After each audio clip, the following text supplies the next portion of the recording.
I'd like to start with repeating some themes that have already been mentioned here at the dais, and the first is a call to the senseless violence that we do see in our streets right now. Couldn't agree more with that.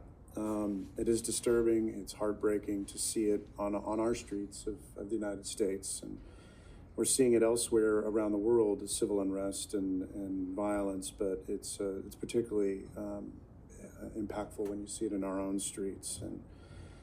And I served for almost 7 years as the deputy mayor of Los Angeles, overseeing public safety, and I was briefed on every single officer involved shooting and every single officer involved use of violence, use of force, where there was significant injury as a result.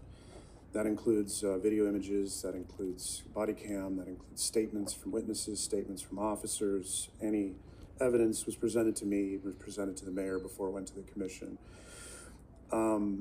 And, a couple of key things I learned through that experience is that what is really important is for everybody involved in that, the victims, the witnesses, the law enforcement, the suspects, whatever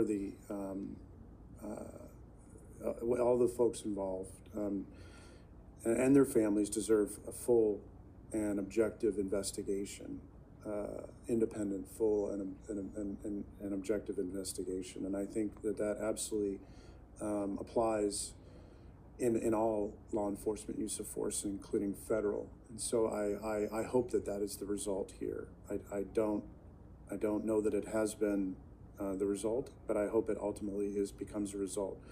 Because out of fairness to everyone, including the deceased, an objective, independent, an investigation of all use of force resulting in death or serious injury is absolutely appropriate. And any kind of early declaratory statement right out of the gate about who is at fault or who wasn't, and intentions before that investigation, I think, is inappropriate, and we saw that recently as well. And so I hope that we can get to a point where everyone involved understands the importance of de-escalation, reducing the toxicity on our streets, and getting to this end this senseless violence that we've seen. And I agree with my colleagues on the need to be there and get there immediately. So thank you for those statements, and I just wanted to share mine as well.